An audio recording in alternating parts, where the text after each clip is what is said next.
Welcome to Cram with Camila, where we cram for the RD exam. Today we're going to be talking about energy. As you know, there are different sources of energy, including carbohydrates, protein, and fat.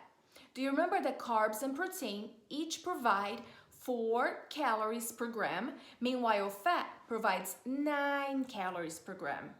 Do you know why? Because fat has more carbons in it.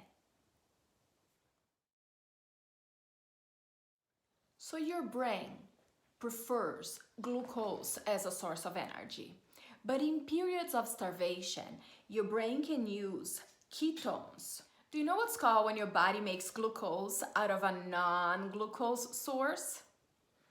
Just think, you are making new glucose. Gluconeogenesis. That's right. To get this energy from glucose, your body has to have some sort of storages, right, where it could tap into. Some of those would include glycogen, that's in your liver and muscles, also fat from your adipose tissue, we all know what that's like, and protein sources. When it comes to cellular oxidation, you know that we need enzymes, and enzymes are proteins that are catalysts of reactions.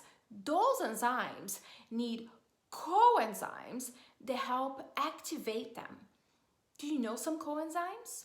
Turns out a bunch of B vitamins are coenzymes, including pantothenic acid, thiamine, riboflavin, and niacin. They're all needed to produce energy.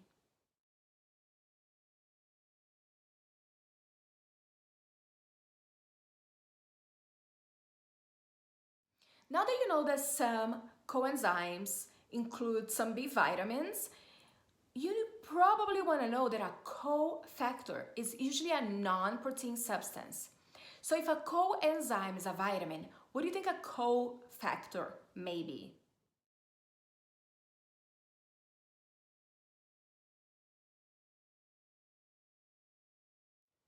Your thyroid gland releases this hormone called thyroxine. Thyroxine regulates metabolism and rate of oxidation. Thyroxine plays a role in physical and mental development, and it also stimulates glycogenolysis and gluconeogenesis.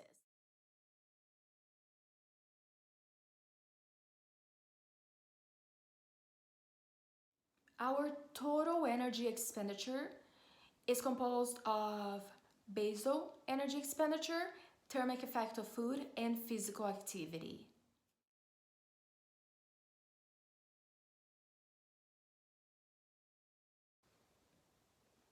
Our basal energy expenditure is the amount of energy that our body needs to carry out involuntary work. Just think, just for our organs to be functioning, your lungs, your heart, liver, kidneys, everything is working.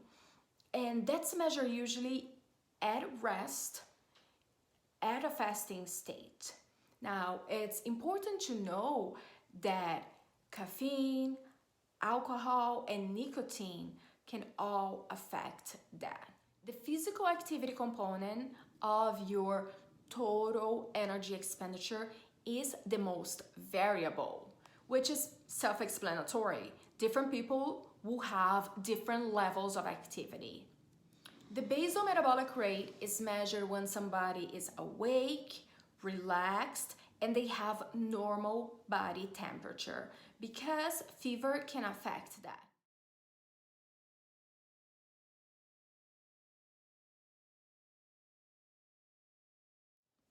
The basal metabolic rate measures the amount of O2 consumed. It's affected by 4 things: age, sex, body composition, and endocrine glands. So let's talk about age first. Age is the basal metabolic rate is highest between 0 to 2 years old. And of course, you're gonna decline with age. Also, sex. Women, they have 5 to 10% lower BMR than men. Thanks a lot. What else? Body composition. Okay, so surface area, somebody that's super tall has more surface area than somebody that's not so tall. I would also think if they have lean body mass, right? A lot of muscle versus not. And endocrine glands. So for example, thyroid, which makes me think hyper or hypothyroidism. And I just threw that in there. So please double check, don't take my word for it. But if it's affected by thyroid gland, it will make sense that if you have hyper or hypothyroidism, that it will be affected by that. Fever, growth, lactation, pregnancy, all those things can affect a person's basal metabolic rate. Fever can actually affect the metabolic rate by 7% for each degree of temperature that goes up. That's pretty significant, huh?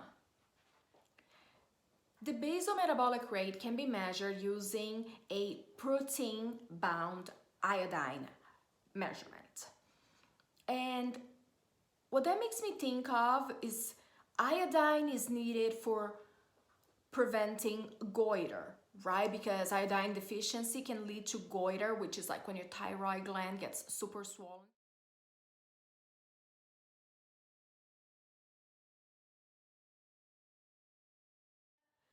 That's fun to know, and keep in mind that this is not really a nutritional assessment, so it's not something that we are going to be using it in the field. For our resting metabolic rate, which is a little bit different than our basal metabolic rate, we can measure that when a person has rested a little bit or after controlled intake of, say, caffeine, alcohol, or even food. Now, it's gonna be greater than the basal metabolic rate, so about 10 to 20% higher. Okay, so we have our basal when we are just resting, relaxed, several hours after we ate anything or worked out or performed any activity. Meanwhile, our resting is just a short period after. Because it's just a short period after, of course, it's gonna be higher. How much higher? 10 to 20%. What else? We can use the Mifflin-Sanjor equation for that one.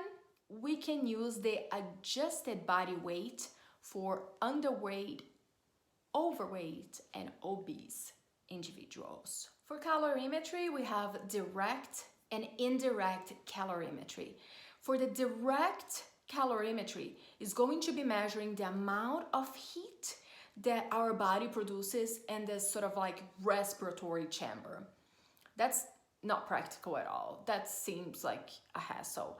Meanwhile, indirect calorimetry measures the amount of O2 inhaled and the amount of CO2 exhaled. So O2 consumed, CO2 excreted.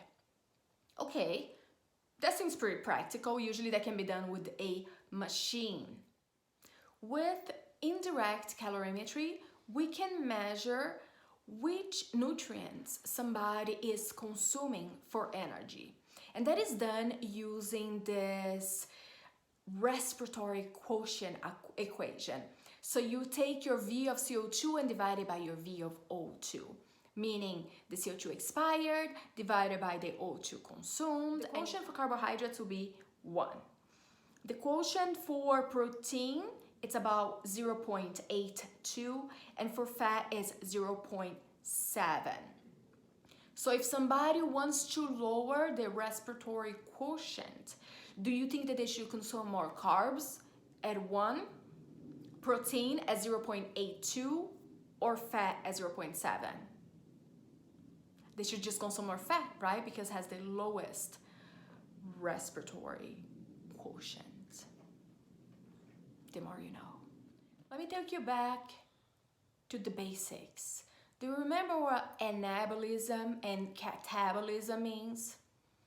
Well, you know our body is always trying to keep that state of homeostasis, right?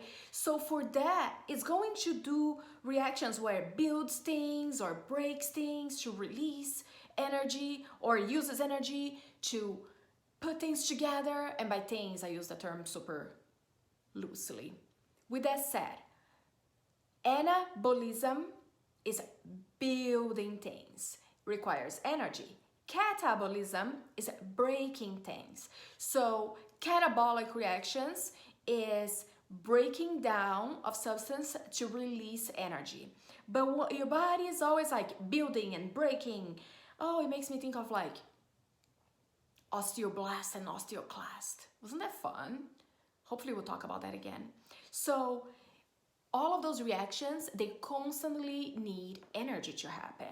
So we need to eat, we need to have food to fuel those reactions. Right? I was thinking about enzymes and substrates, and you remember how cute you had the enzyme and you had the substrate and they had to fit perfectly? Was that like a lock and key model or something? I don't really. Hormones are chemical messengers. They're released from your endocrine glands, and I don't know if endocrine glands are here.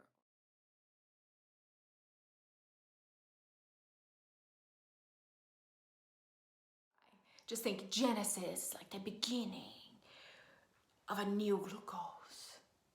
And your body can use amino acids and glycerol for that.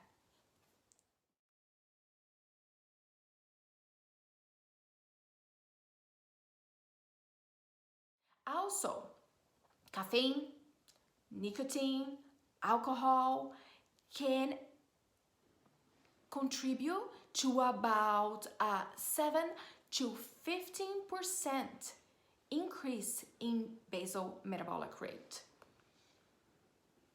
Does not mean you should have a bunch more caffeine or anything else to increase that. Because remember, you still have to sleep, and if you drink too much coffee, you might not sleep at night. So, do you know the half-life of caffeine, if I'm not mistaken, is about 8 hours? That means it takes about 8 hours for half of that caffeine content to leave your body. Crazy.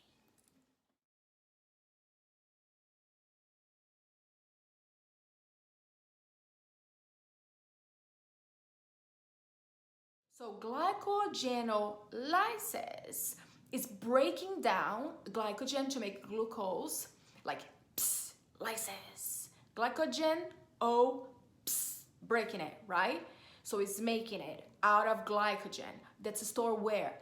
In your liver and muscles. Pretty sure that the muscles, the glycogen that you get from your muscles can only be used for the muscles, but the one from your liver can be used anywhere else. Let's double check that in a second. With that said,